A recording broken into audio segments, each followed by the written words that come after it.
Hello and welcome to another episode of the Midierror Meets podcast, where we speak to anybody who can tolerate my company.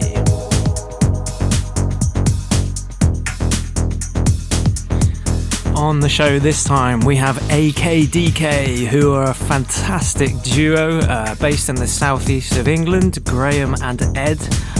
They both play live drums, they both play live synths.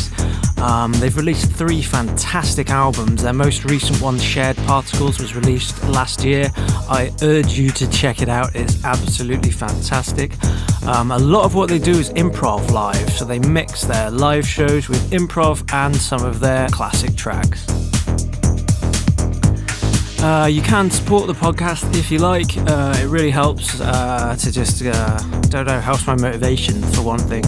Any comments and shares and reposts are really gratefully appreciated. There's a lot of work that goes into this behind the scenes, and I appreciate any support. Okay, let's get on with the show though. The first thing I asked the chaps was about their musical beginnings.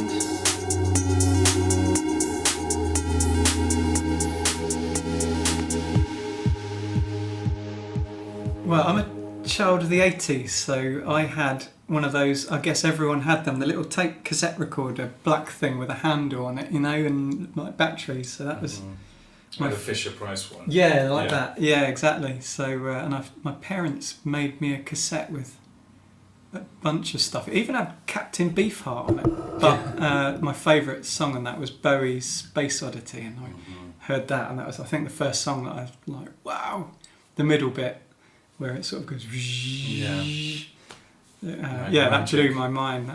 That got me into music. That was definitely... Yeah, I mean, I used to sit and listen to my parents' vinyls, so I listened to Beatles and stuff, or things that had good covers.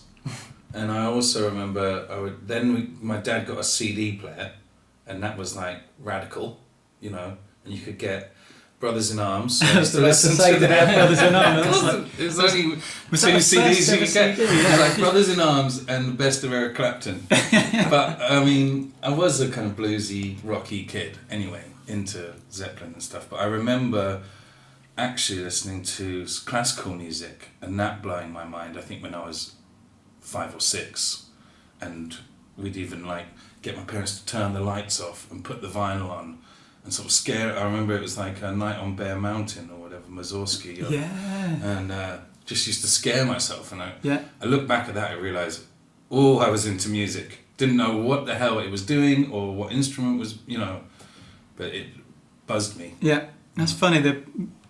My parents also had very limited cassette collection in the car, but one of them was Tomita's version of Mussorgsky's pictures at an exhibition. So that's like that big Moog version of the Mussorgsky piece, and I still listen to it now with the kids, because it's got so many funny little squelchy noises, and it's very visual music, isn't it? Yeah, I think a lot of what you're describing there does evoke a lot of sort of visuals alongside it. And Tomika's really cool because it's like a crossover, isn't it, of classical and synth stuff put together. Yeah.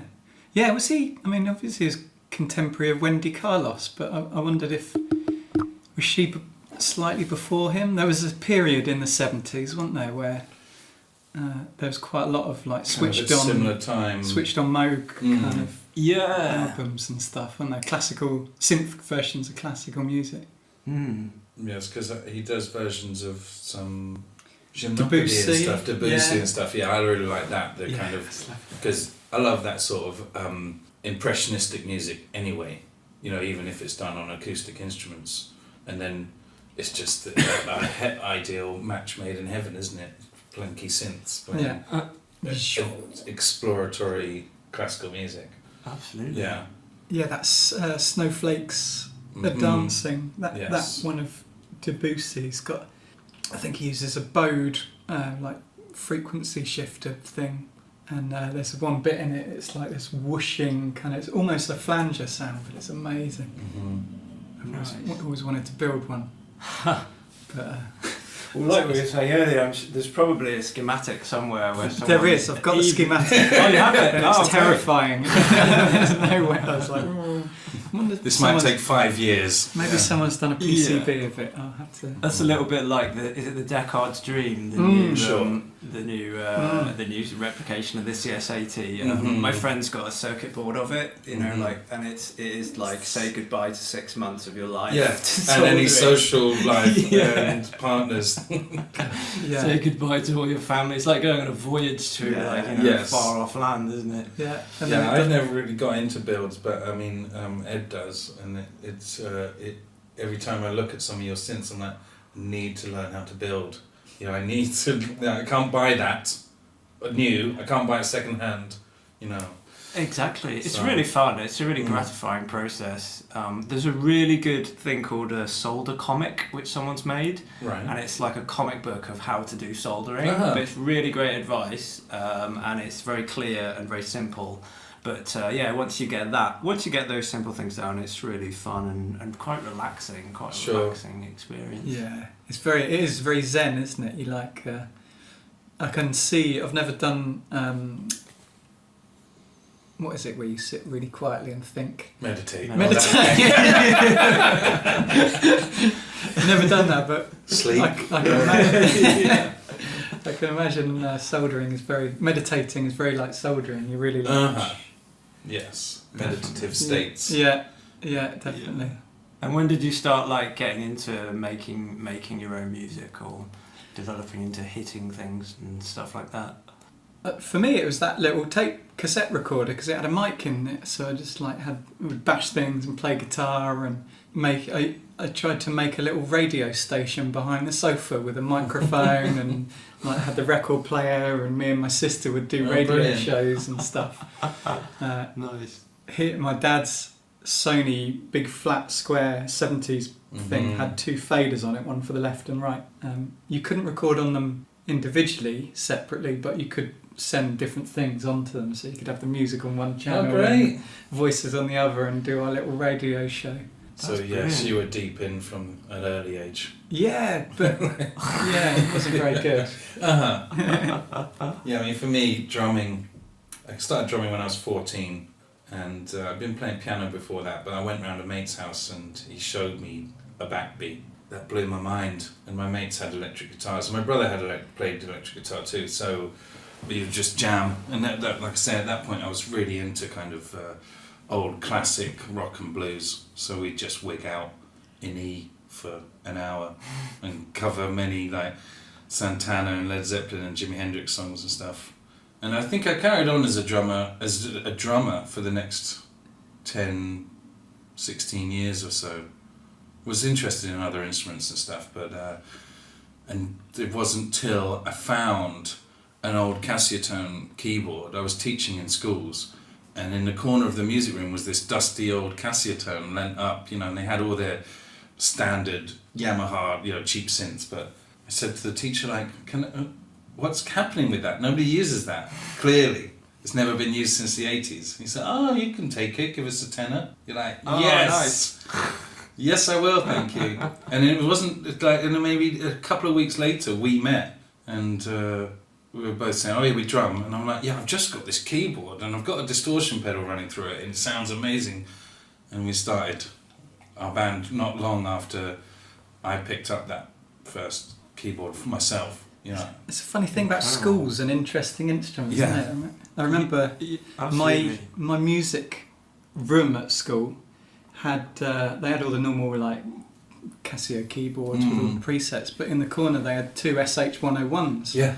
Wow. Yeah, a red one and a blue one at school. Yeah. No one ever used them, and they had all these cardboard patch overlays. So at lunchtime, I just used to sit there with headphones, and it was like walking in snow or the beach or something. These patches, you lay it on, line up all the little faders. Oh, brilliant! And make the sound. And I was the only person ever to use them. When I left school, I did the same. I said, "Oh, can I buy them off you?" And they were like, "Yeah, you could like have them both for £100." Oh my God! But I was a 16-year-old, £100 in the 90s. Yeah, well, I can't really afford that, unfortunately. It's Now, like 10 nights out. yeah. Yeah. Oh, That's now incredible.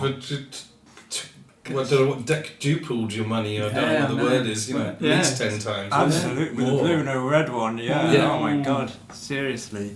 Yeah, I think that's funny about like educational institutions. Yeah, they always like do have the odd rarity bundled away. Also churches as well. Sure. I got a Transcendent 2000, like a yeah. DIY 1970s synth in immaculate condition from a church one time, and they were like, "Oh, this old thing, it doesn't even work." They were like, "Oh, it sounds terrible." Yeah. And it was there was a couple of things wrong with it, but they sold it to me for about 120 quid or something a few years ago, and it was like, just something about the institutions where things get kept and put away. It's like sometimes they can be an absolute gold mine. There's like a longevity to those things, which doesn't exist so much more in the rest of life. And that reminds me of like early eBay.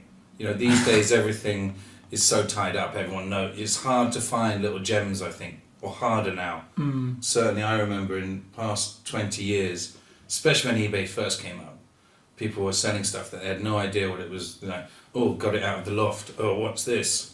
It says Monopoly or something. Yeah. I can't make it work. Doesn't look like Monopoly. This isn't a board game. Yeah. Where's Fleet Street? I'll sell it for 50 quid. Yeah, okay. Yeah, absolutely that. Yeah. Think there are some really good tactics. There's one good tactic someone showed me a few years ago, and I was like, I can't believe I hadn't thought of that. Is searching for newly listed buy it nows.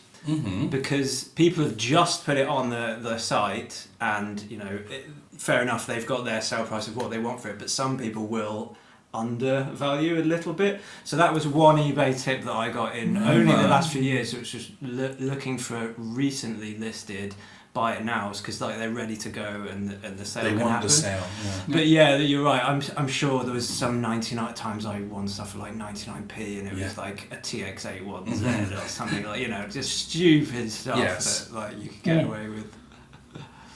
Yeah, my university where I went up north had a cupboard with a VCS3 in it, and no one ever used that. And they used to borrow it at the weekend, take it home in a bin bag on the, on the bus. Yeah, like, oh, can I take the weird synth thing? And again, I sort of recognised it from, I recently posted it, Ad N2X's On the Wires of Our Nerves album had a sort of a synthy in the background. So I sort of it's like, oh, it looks like it might make some cool noises, and it had a little pegboard, and they didn't have a keyboard though, so it was only, for most people it's like, well, why would I bother? What is that?